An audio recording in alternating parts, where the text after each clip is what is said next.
I wanted to do this one purely for the nostalgia. Mighty Max had a great lineup of toys in the mid-1990s which were basically Polly Pockets for boys. And as was the trend, they were accompanied by a pretty good TV series which actually featured the voice of Tim Curry. Being so old, you obviously can't buy them in stores anymore, but I did manage to pick these up for a pretty decent price on eBay. We've got the Temple of Venom and the Doom Dragon from Series 1, Dino Lab and the Maneater from Series 2, and a Horror Head and a Shrunken Head, which are two other series a part of the range. They're all fantastically well designed toys which don't really have any sort of modern day equivalent. Okay, so now if I just show you quickly the toys themselves, and you lift his snake up there and he can open his mouth, revealing treasures. So that's nice. Let me open him up like so. He actually comes with some sort of like cable and you can hook him up and have a good time. Well, you can normally hook him up. Will you bloody hook up? No, we're not hooking that up today. But it actually fits in. There's a little scorpion there. And a little Max figure.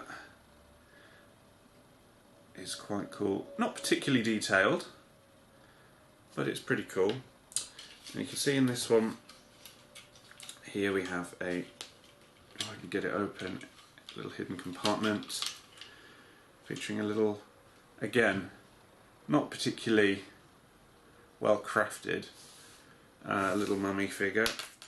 You can sit there, but then these things are all full of little compartments, like this little slidey one. This, for me, is not one of the best sets, but it was Series 1 and they were just getting started. Right, what's next? Now we have the Maneater. If this is not one of the most sinister looking children's toys that was ever released, then I don't know what is. This one's full of stuff. You can see there's not much on the top going on, but there is a spaceship inside, and if we lift that up, you can see we have Max again, the same Max as the Temple of Venom. We have Squid, like Lord or something, looks a lot like the villain from the second Pirates of the Caribbean movie.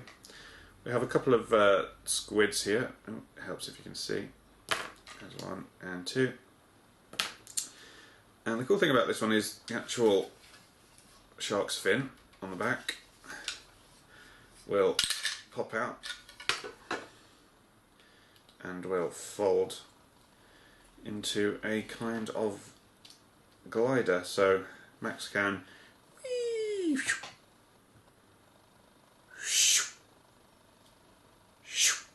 a Doom Dragon. I'm amazed at how much they've crammed into this one. It just perfectly slots together. It is really well designed. In this one we have a green hatted Max, so still with his trusty slingshot. And they've somehow managed to fit in, if I can get him out, this pretty decently sized dragon, so that's pretty cool. And a little, well, I think that's the villain from Nerd Quest, with rather a limp hand, so he's not feeling too good. And he's also been broken and glued back together, so his articulation doesn't work. But the amount that they have crammed in to this set is really quite impressive, and it will just slot together quite nicely. What do you think about it? It's pretty good. I also like how these two mountains become the eyes, so very well designed. Dino Lab takes a bit of opening, but again this one's got quite a lot in there. We have a pterodactyl. They're not the most detailed figures, but they look quite good. Max in this one has a different weapon this time. I don't know what it is, some kind of jetpack shootery thing. So that's fun. We have this little gun that actually comes out, and Max can sit on there and destroy all the things. And again, another compartment which holds not only this rather grumpy looking bloke, but a dinosaur with no hands. So I don't know how he eats or texts his friends, but I'm sure he gets by somehow. Again, this one looks pretty great on the outside, and the volcano becomes kind of a broken horn, which is pretty cool. And of course, not forgetting our horror head here.